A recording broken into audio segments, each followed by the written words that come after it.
In this Elden Ring video, I'm going to be showing you my Coldstorm Cleric build, which is an all-game build that can be used from pretty early on into the game all the way through till endgame and into NG+. So the general concept of this build is that we're going to be using a flail, the Chainlink Flail. I know, a video with a flail, this is insane. And we showcased the flails in our flails video recently, which is one of the reasons that I wanted to show a build using a flail, that you can make a phenomenal build with one that's absolutely fantastic. And the reason we're using the Chainlink Flail here is it has very high damage, it has high strength scaling generally, and I wanted to use it in a block counter sort of shield with a Great Shield, and Great Shields have high strength, so it's sort of a natural pairing there, and, you know, it just made sense to put it with the Chainlink Flail because it has, like, the best strength scaling of all flails you can choose from. And this weapon is not super hard to get. It drops from the Mad Pumpkinhead enemies. There are a few of these around Limgrave and in the Weeping Peninsula area, so if you want to farm this, it's not very hard to do. It just takes time. And I picked up the Stormcaller Ash of War, slapped it on here. That way, when you're spinning around and around, you're hitting enemies for blood loss buildup each swing. And once you eventually set this to the cold infusion, you will also build up frostbite on them very quickly, triggering frostbite and blood loss. And that does a lot of damage with the repeated strikes that you're doing. You might remember that we showcased this Ash of War on a Reaper weapon in the Grim Reaper build, but we did a little bit differently there. We used Bloodflame Blade on it, but we're not doing that here because we're using the Cold Infusion, and there are some advantages to using that Cold Infusion. First of all, it causes enemies to kind of flinch a little bit, interrupting them, and if you cause them to flinch a little bit and then you hit them with, hemorrhage, and that causes them to flinch a little bit, kind of interrupts them, allowing you to keep swinging around more easily. Additionally, something that you can do that you won't see in this video is that you can pair this build with the incantation Fire's Deadly Sin, so that when you're whirling around, that you're removing the frostbite status effect and then re-triggering it over and over, giving you increased damage significantly. And since we already have a good amount of faith with this build, this is very easy to add into it. So besides the Chainlink Flail, we're using a Great Shield here. I'm using the Cuckoo's Great Shield. Doesn't really matter which Great Shield you use. You'll eventually want to use one early on if you're playing this at the very beginning of the game. Probably just use a Medium Shield and then upgrade to a Great Shield when you have higher strength. Whatever Great Shield you want to use is fine. There's plenty of good ones out there. I just kind of happen to like the look of this one matching the fashion that I went with. And the seal I'm using is the Clawmark Seal, which scales with strength and faith, since we have a decent amount of strength for this build and some faith.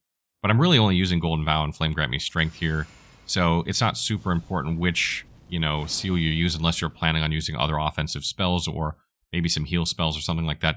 You can add them into this build if you want, which is why I've called it a Cleric build, because you're definitely very much set up for that. I'm not really using them here, but you absolutely can.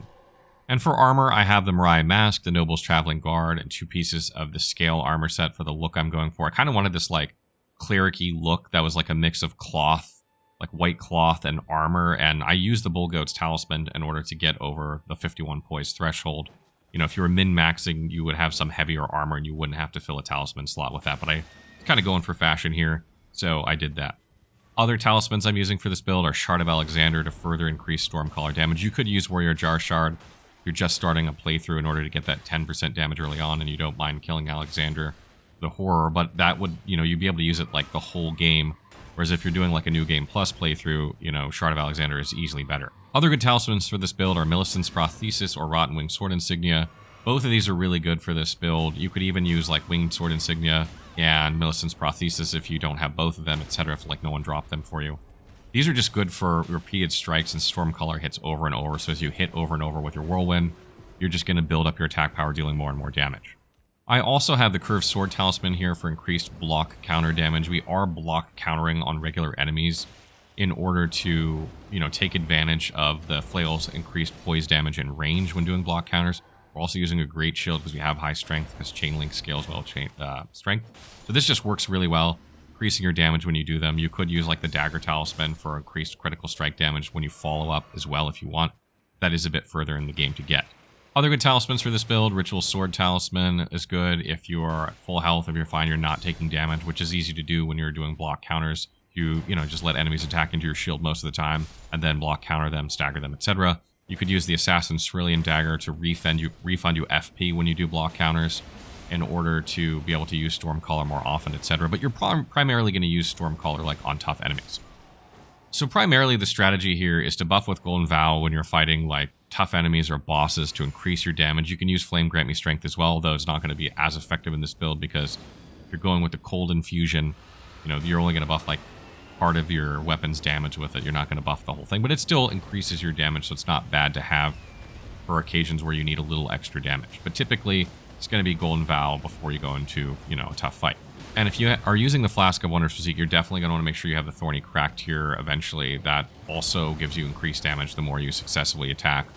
So that kind of factors into Stormcaller as well. So then when you get into your boss fight, you're going to try and look for an opening and then start using Stormcaller by basically just mashing L2. You can hit it 3 times in a row in succession, doing a ton of hits to the enemy. And, you know, that's going to trigger Hemorrhage, it's going to trigger Frostbite, it's going to build up your attack power. And really, you know, the main thing here is having enough poise and waiting for the right opening so that you can just keep swinging. Hopefully you'll stagger or make that enemy flinch a couple times when the Frostbite triggers and the Hemorrhage triggers, that you can just keep using it and then the enemy just goes down or the boss just goes down real fast. And as I mentioned, if you're using Fire's Deadly Sin, you'll be able to reapply Frostbite, and since Frostbite takes 10% of the target's health off when it triggers, if you keep reapplying this as you're just like right on top of the enemy, their health bar is just going to melt. So you absolutely can do that once you get it. I didn't showcase that here, but it's definitely something you can do to make this build even more effective.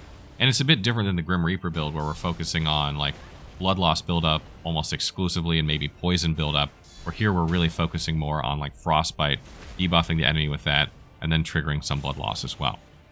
So at level 149, I got 50 Vigor, 30 Mind, 30 Endurance, 55 Strength, 12 Dexterity, 16 Intelligence, 25 Faith, and 11 Arcane. You don't need Arcane or Intelligence at all for this build. I started as an Astrologist. That's why that's there. And I was experimenting with, you know, other setups for this build, which is why I have a couple points in Arcane, but you don't need any of these stats. So if you started as a different class, you definitely have a better stat spread at this level. 50 Vigor is there to just give you enough health to trade hits. You're going to want to make sure you have plenty of Vigor with this build because you are just trying to whirlwind through hits, basically, when you're fighting tough enemies, and just keep the pressure on them so eventually they just melt. You need to have a high enough health pool as you're leveling up in order to be able to pull that off. So keep increasing your Vigor as you make this build. Mind is there in order to be able to use your buffs and also to use Stormcaller whenever you want. The buffs actually use way more FP than Stormcaller does. So if you're buffing with Golden Vow regularly, the FP pool is nice, but you don't need that much Mind. Like, this is probably the amount of Mind you'd have at the end of your first playthrough. Having like 20-25 Mind early on is probably fine. Endurance-wise, we have a lot here in order to be able to use a heavier armor set or, you know, to spam Stormcaller and not run out of stamina. If you were min-maxing this build, you know, you would definitely use like a more protective armor set probably, and you can take your endurance up higher to use one if you want. Strength is at 55 for this build because Chainlink scales really well with strength, even with the cold infusion. Still does better than intelligence. If you wanted to add intelligence to this build, eventually make maybe like New Game Plus to get more damage. At some point it would catch up to strength, but I think strength still does even better than intelligence, you know, up a little bit higher than this. But it does start to drop off a bit around 55 strength, which is why I didn't go higher here. 12 dexterity is simply there to meet the requirements for the cold Chainlink, or for the Chainlink Flail. And then 25 Faith is there to meet the requirements for Golden Vow. This also lets you use Flame Grant Me Strength, and Fire's Deadly Sin uses 19 Faith. So you meet the requirements for all these. You can also use other spells, you know, that require Faith in order to use. If you wanted to add some like healing spells, like Blessing's Boon or something to this build, you can. You can take your Faith up higher if you want, particularly if you're another class, and you have a better stat spread than I have. And as far as Great Runes go, I think Godric's is really good for this build. You use a lot of stats. You have like 6 stats that you really need for this build. Intelligence doesn't hurt because you're doing cold scaling, so that's extra damage. So really, you're only wasting it on Arcane a bit. That's really good. Redon's is also not bad, giving you more HP, stamina, and FP. That's not bad either if you get that one eventually. But I think Godric's is the way I would go here. So that wraps up the Coldstorm Cleric build. I hope you guys enjoyed it. I really like the Stormcaller Ash of War. It slapped really hard in the Grim Reaper build. I wanted to showcase it here on one of the flails, doing it slightly differently with more of a focus on Frostbite. And it's just a really fun build. Flail's actually decent in this game, even though, you know, a lot of people don't use them. I wanted to showcase a way that you could use one very, very effectively. Stay tuned. We have more Elden Ring content, more BG content coming. We're going to be covering a little bit of Grand Blue Fantasy, Relink coming up at the end of January, beginning of February. Obviously, we have Dragon's Dogma 2 not too far around the corner in March. And stay tuned for those. If you guys have requests for builds that you want to see, let me know in the comments below.